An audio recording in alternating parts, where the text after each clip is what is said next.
I had no idea that behind the silence of this neighborhood hid a Karen who was about to turn my life into a living hell. It started when she screamed, "Who authorized this trash?" at my court-ordered safety stickers. She thought she was just cleaning up the street, but she was actually triggering a legal trap that would cost her everything. Here is how I outsmarted the most entitled HOA president in history. Living on a corner lot in a quiet suburban neighborhood sounds like a dream, but for me, it was becoming a nightmare. Drivers were constantly cutting the corner too sharp, driving over my lawn and destroying my expensive sprinkler heads. After the third time my grass was torn up, I decided I'd had enough. I didn't just put up a fence. I went to the local council and obtained a specific legal permit to install industrial-grade, orange reflective safety stickers along the curb of my property. I spent my Saturday morning carefully placing them. They were bright, they were reflective, and most importantly, they were legal. But in this neighborhood, legal doesn't matter if Linda doesn't like it.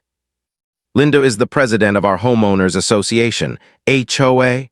She treats the neighborhood like her personal kingdom. I was still smoothing out the last sticker when I heard the screech of tires. Linda's white SUV pulled up, and she practically tumbled out in a fit of rage. "Excuse me, what is this trash on the street?" she shrieked, her face turning a shade of red that almost matched my stickers. "Good morning, Linda," I said, keeping my voice calm. "These are safety reflectors. People keep driving over my lawn, so the city gave me permission to mark the boundary." Linda marched over, her expensive heels clicking aggressively on the pavement. "I don't care about the city. This is an HOA-managed community. These stickers are ugly, they are tacky, and they are lowering the property value of every house on this block. Take them off. Now." "I can't do that, Linda. They are court-ordered for public safety," I replied, pointing to the official permit I had taped to my mailbox. She didn't even look at the paper. She just laughed, that cold, condescending laugh that everyone in the neighborhood feared. "A permit? You think a piece of paper stops me? I give you 1 hour to remove these eyesores, or I will personally make sure you regret ever moving into this neighborhood." She stormed back to her car and peeled out, leaving black tire marks on the very spot I was trying to protect. Most people would have been intimidated. Most people would have peeled the stickers off just to keep the peace. But I knew something Linda didn't. I had already installed 3 4K security cameras hidden in the trees, specifically angled to catch anyone tampering with my property.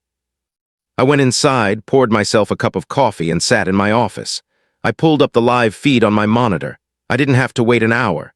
Exactly 15 minutes later, I saw Linda's SUV creep back toward my house. She looked around to see if I was watching, then stepped out with a heavy-duty scraper in her hand. I watched in silence as she spent the next 20 minutes sweating and cursing, manually ripping every single orange sticker off the ground. She was so focused on her victory that she didn't notice the small "police recording in progress" sign hidden behind my bushes. When she was finished, she gathered the torn pieces of plastic, threw them into my driveway like a pile of garbage, and gave my front door a smug middle finger before driving away. I didn't run out. I didn't scream. I simply hit save on the recording. Linda thought she had won the first round of the sticker war. What she didn't realize was that she hadn't just removed some ugly plastic. She had just committed a recorded act of vandalism against court-protected property. The first battle was over, and Linda was feeling like a queen. But I had the evidence, the law, and a very expensive lawyer on speed dial. The ugly stickers were gone for now, but the trap was officially set. Linda thought she had won the sticker war when she ripped my court-ordered markers off the ground. She even gave my camera the middle finger, thinking she was untouchable as the HOA president. But what she didn't know was that I had already called the one person she couldn't bully, the police. Watch the moment her smug smile vanished when she realized she wasn't just breaking a rule, she was committing a crime. After Linda drove away, leaving the shredded remains of my orange safety stickers scattered across my driveway, I didn't feel angry. In fact, I felt a strange sense of calm. I sat at my desk, opened my laptop, and watched the high-definition playback of her victory dance. The footage was perfect. You could see her face clearly, the aggression in her movements, and most importantly, the moment she looked at the court order I had posted and intentionally tore it to pieces. I picked up my phone and dialed the non-emergency line for the local precinct. "Yes, I'd like to report an act of vandalism and interference with a court-mandated safety installation," I said, my voice steady. Within 20 minutes, Officer Miller arrived. He was a veteran cop who had seen his fair share of neighborhood disputes, but when I showed him the court order and then the video footage of Linda destroying the markers, his expression shifted from bored to serious. "She saw the judge's signature and still ripped them up?" Miller asked, pointing at the screen where Linda was crumpling the paper. "Every bit of it," I replied. "And those stickers aren't cheap. They are industrial-grade reflectors. That's property damage on top of contempt of court." Officer Miller nodded. "Wait here, Mark. I think it's time we pay the HOA President a visit." I followed at a distance, staying on the sidewalk. Linda's house was only 2 doors down, a massive, over-manicured white mansion that looked like it belonged in a magazine. As we approached, I could see Linda through her large front window. She was holding a glass of wine, laughing on the phone, probably bragging to one of her HOA cronies about how she had finally taught the new guy a lesson. Officer Miller didn't just tap on the door, he used his heavy-duty police knock. Bang, bang, bang. The laughter inside stopped instantly. The front door swung open, and Linda appeared, her face still flushed with triumph. That smile lasted exactly 1 second before she saw the uniform and the badge. "Officer, what a surprise," she stammered, trying to regain her composure. "Is there a problem? Did Mark finally call you about his hideous stickers? I was just doing the neighborhood a favor by removing those hazards." Miller didn't move an inch. "Ma'am, we've seen the footage. You didn't just remove stickers. You destroyed property that was placed there by a legal court order for public safety. Do you realize that by removing those reflectors, you've created a massive liability for the city?" Linda's eyes darted to me, standing behind the officer. The mask of the polite neighbor was slipping. "He's lying. Those stickers were illegal. I'm the president of this association, and I have the authority to maintain the look of this street." "Your authority ends where the law begins, Linda," I said, stepping forward. "The judge specifically ordered those markers because drivers were endangering my home. You didn't just break my rules, you ignored a judge's mandate." Linda started to panic. Her voice went up an octave, becoming that piercing shriek I had heard earlier.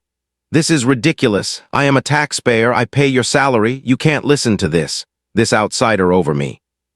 "Ma'am, I'm going to need you to step outside," Miller said, his hand moving toward the handcuffs on his belt.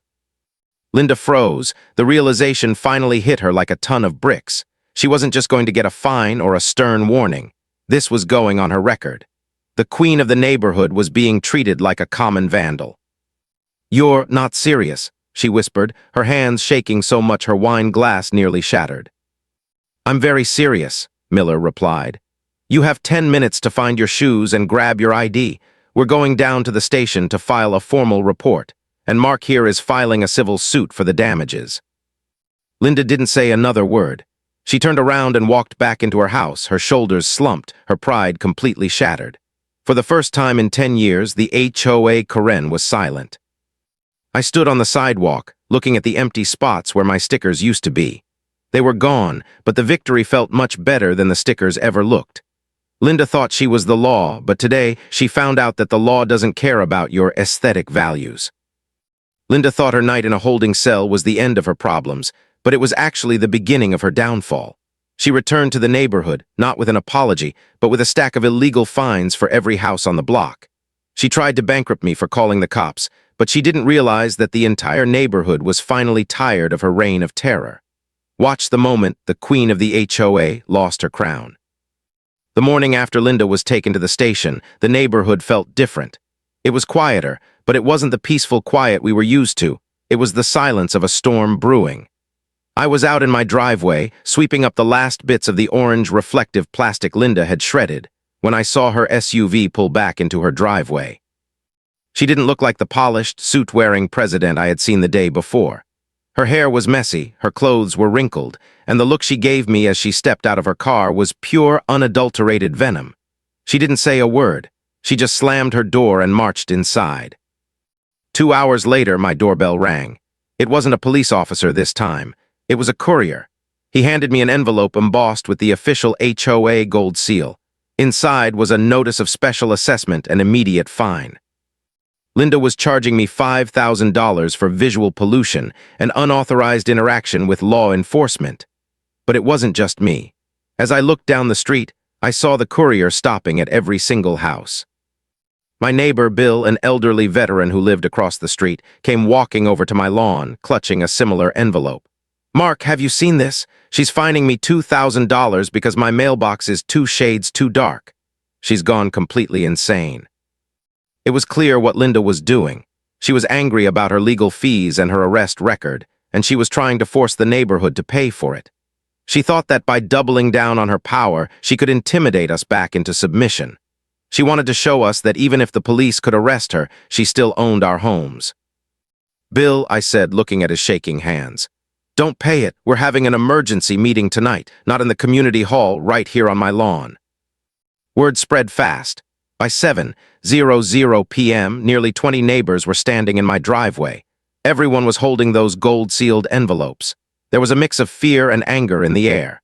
People who had lived here for 20 years were crying because they couldn't afford a $2,000 fine on a fixed income.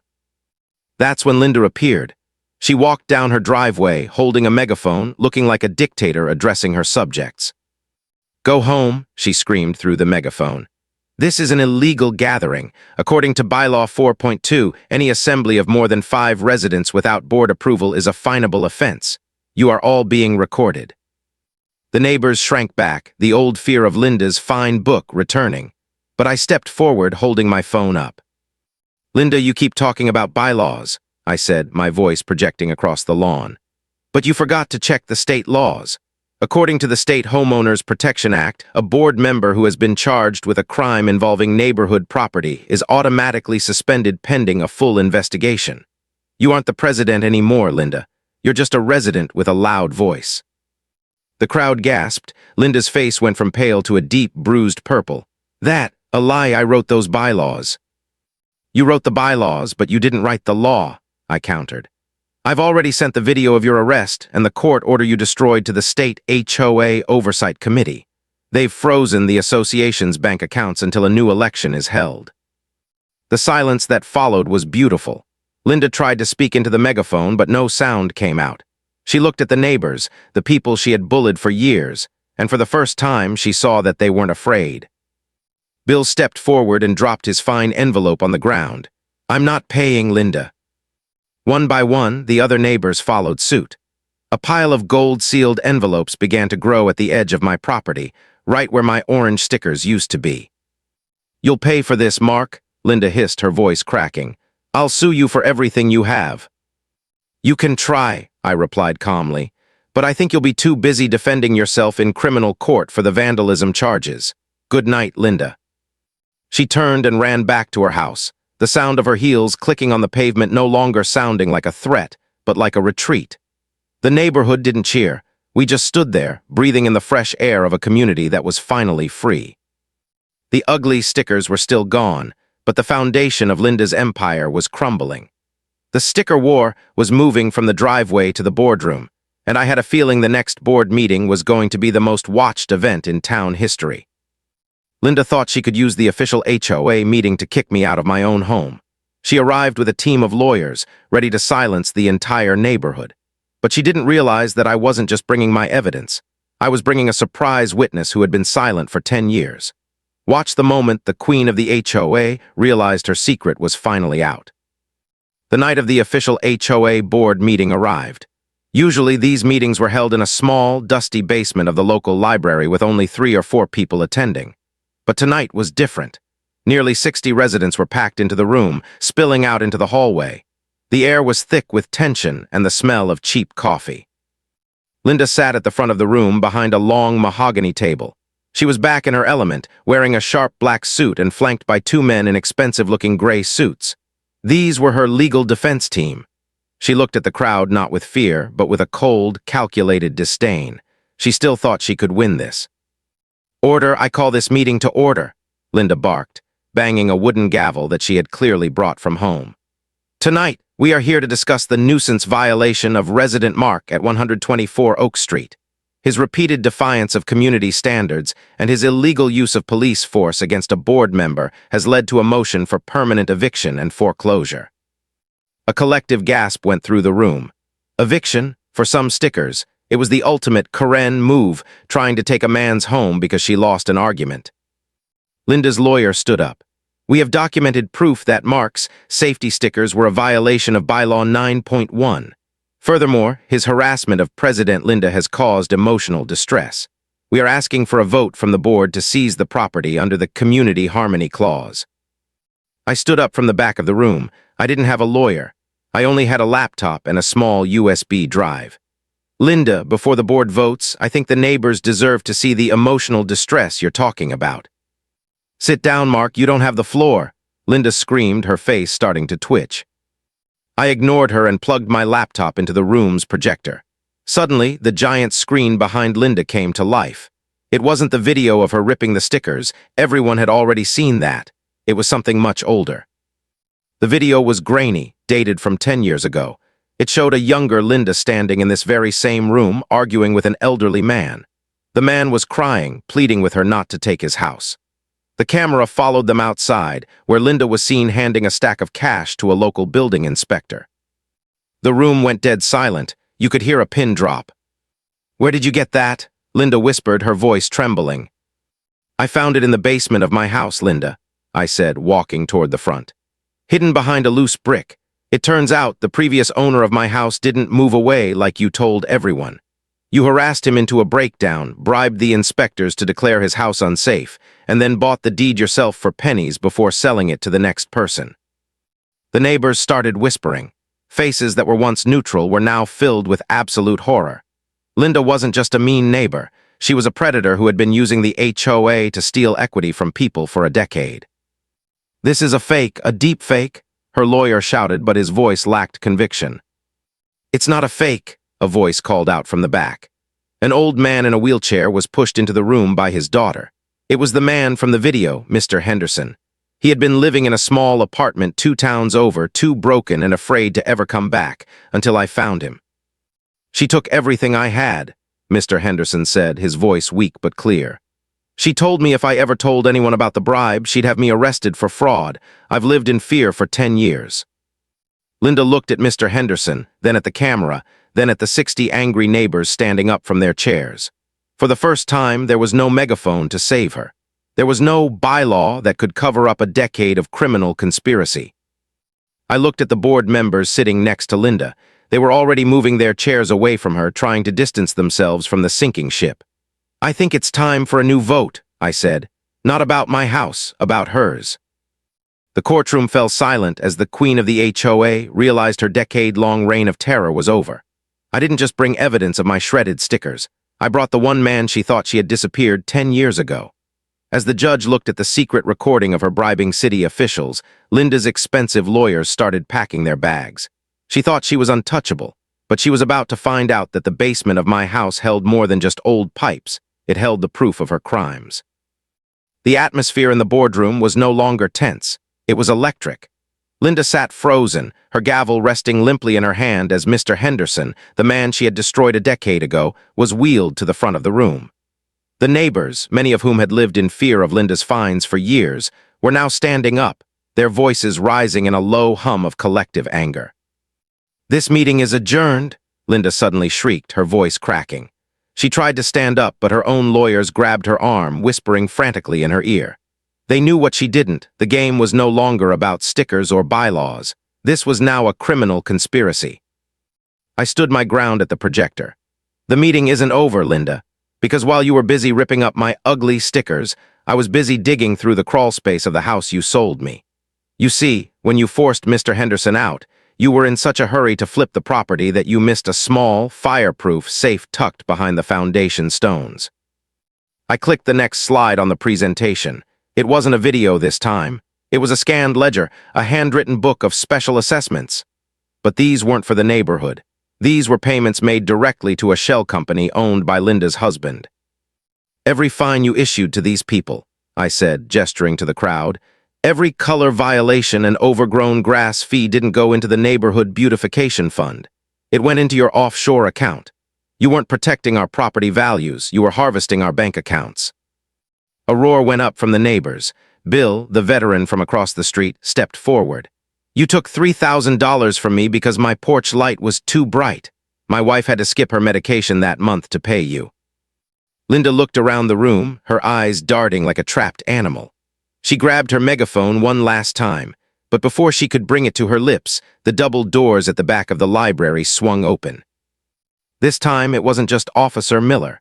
It was a team of investigators from the State Bureau of Investigation, led by a woman in a sharp gray suit.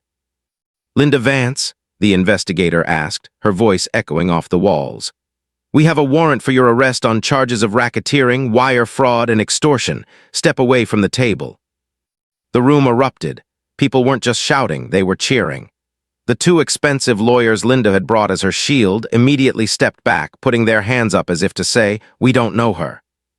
As the investigators moved in to cuff her, Linda's composure finally snapped. She didn't go quietly like she had the night before.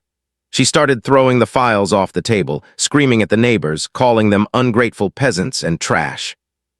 "You'll lose everything," she screamed at me as she was led past my chair. "This neighborhood will rot without me. You think you're a hero because of some orange stickers. You're nothing." I looked her dead in the eye, perfectly calm. "I'm not a hero, Linda. I'm just a homeowner who likes his lawn. And by the way, I just got a new shipment of stickers. They're twice as bright as the last ones." As the police led her out into the night, the neighbors didn't follow. Instead, they turned to Mr. Henderson. One by one, they went up to him, shaking his hand, offering apologies for not speaking up sooner. The sticker war had done something Linda never intended. It had turned a collection of scared residents into a real community. The boardroom was empty an hour later, except for me and the new acting board president. We sat in the quiet, looking at the mess of papers Linda had left behind. The empire was gone. The Queen was in the back of a van, and for the first time in 10 years, the people of Oak Street could paint their front doors any color they wanted. Linda was behind bars, but she left one final gift that was designed to bankrupt every single person on Oak Street. Just as we were celebrating our freedom from the HOA, a process server arrived with a massive lawsuit. It turns out Linda hadn't just stolen our money. She had signed a secret contract that made us all liable for a multi-million-dollar debt. Watch the moment I realized the sticker war wasn't over. It had just moved from the driveway to the bank vault. The week following Linda's arrest was the quietest Oak Street had been in a decade. No megaphone sirens, no aggressive notice of violation taped to front doors, and no white SUV prowling the curbs at 6:00 a.m. We felt like survivors of a long siege. Neighbors were actually out on their porches, drinking coffee together, and for the first time ever, painting their mailboxes colors other than colonial beige. But the peace was shattered on Thursday afternoon. I was in my front yard, finally reinstalling my court-ordered safety stickers. This time, I wasn't just using adhesive, I was bolting them into the concrete with steel brackets. As I tightened the last bolt, a black sedan pulled up. A man in a cheap suit stepped out, clutching a stack of legal folders. "Mark Thompson?" he asked. I nodded, wiping grease from my hands. He handed me a thick packet. "You've been served, along with every other homeowner in this association." I opened the folder and my heart dropped into my stomach. It was a notice of default. While Linda was acting as president, she hadn't just been pocketing our fines. She had taken out a massive $4 million private loan in the name of the HOA. The collateral for the loan, not the community pool or the park, it was the individual deeds to our homes. The loan was from a company called Vance Global Holdings, a shell corporation owned by her own cousin. According to the contract, the HOA had failed to make a single payment for 6 months. Now, the entire $4 million was due immediately. If the HOA couldn't pay, the company had the legal right to place a lien on every single house on the street. "She didn't just rob us," Bill shouted, coming over to my yard after receiving his own papers. "She sold the ground beneath our feet." I went straight to the HOA office, a small room in the back of the community center. The new acting board was already there, staring at the bank statements in horror. Linda had drained the reserve fund to zero the day before her arrest. There was no money to fight a $4 million lawsuit. "We have to call the police again," one of the board members said, her voice trembling. "The police can't help with a private contract, Sarah," I said, scanning the fine print of the loan document. Linda was the legal representative of the board when she signed this. On paper, it looks like a legitimate business deal. She basically tricked the neighborhood into co-signing a loan for her own pocket. I spent the next 6 hours in my basement, digging through the boxes I had found in the crawl space earlier. If Linda was this calculated, she had to have left a paper trail. I wasn't looking for the loan. I was looking for the reason she chose this specific amount. That's when I found a hidden file folder labeled Project Pillar. Inside were blueprints of our neighborhood from the 1970s, before it was even built. There was a red circle around the corner of my property, the exact spot where I had placed my ugly stickers. Beneath the circle was a note in Linda's handwriting: "Utility easement access, do not block." I realized then that the stickers weren't just an eyesore to Linda. They were blocking a secret access point. I grabbed a shovel and ran out to my curb. I started digging right next to where the stickers were bolted down. 3 feet down, my shovel hit something metallic. It wasn't a pipe. It was a heavy, rusted iron hatch. I pried it open with a crowbar, and the smell of stale air rushed out. I shone my flashlight down into the hole. It was a private junction box for a fiber-optic cable line that ran through the entire county. Linda wasn't just an HOA president. She was a land pirate. She had been charging the local internet providers a maintenance fee for 10 years to access this junction box through my property. The $4 million loan was her exit strategy, a way to cash out the future value of that access before the state found out she didn't actually own the land. "Bill, call the state attorney," I yelled. "She didn't just defraud us, she's been extorting the utility companies." The sticker war had uncovered a multi-million-dollar utility fraud. Linda thought she was smart by hiding the hatch under my ugly stickers, but by fighting me so hard to remove them, she had pointed me exactly where to dig. I looked at the stickers, those bright orange reflectors. They weren't just protecting my lawn anymore. They were the markers that had brought down a criminal empire. I thought Linda was just a mean neighbor, but my ugly stickers uncovered a multi-million-dollar secret buried 3 feet under my driveway. Beneath the orange reflectors lay a hidden utility hatch that Linda had been using to extort the entire county for 10 years. When I opened that rusted iron lid, I didn't just find wires. I found the evidence that would cancel our $4 million debt and send the queen of the HOA to federal prison for life. Watch the moment the hunters became the hunted. Standing over the open iron hatch in the middle of my driveway, I felt a strange mix of triumph and terror. The smell of ozone and damp earth wafted up from the darkness. This was the project pillar Linda had been so desperate to hide. While she was screaming at me about neighborhood aesthetics and property values, she was actually protecting a private gold mine. I grabbed my phone and called the state attorney's office, the same one that had been investigating the HOA's racketeering charges. "You need to send an engineering team to 124 Oak Street," I said, my voice echoing in the small underground chamber. I found the junction, and I found the illegal meters. Within an hour, the quiet street was filled with white vans marked Department of Utilities and State Forensic Audit. Men in high-visibility vests scrambled over my lawn, but this time, I wasn't annoyed. I was the one who had invited them. "Mr. Thompson, do you have any idea what you found?" the lead engineer asked, pointing a laser at a series of black boxes spliced into the main fiber-optic trunk. "This is a bypass. Someone has been siphoning off high-speed data and rerouting it to a private server farm 3 towns over. At current market rates, this leak has been worth about $50,000 a month for the last decade." I looked at the black boxes, and let me guess, the server farm is owned by Vance Global Holdings. The engineer checked his tablet and nodded grimly. "Bingo!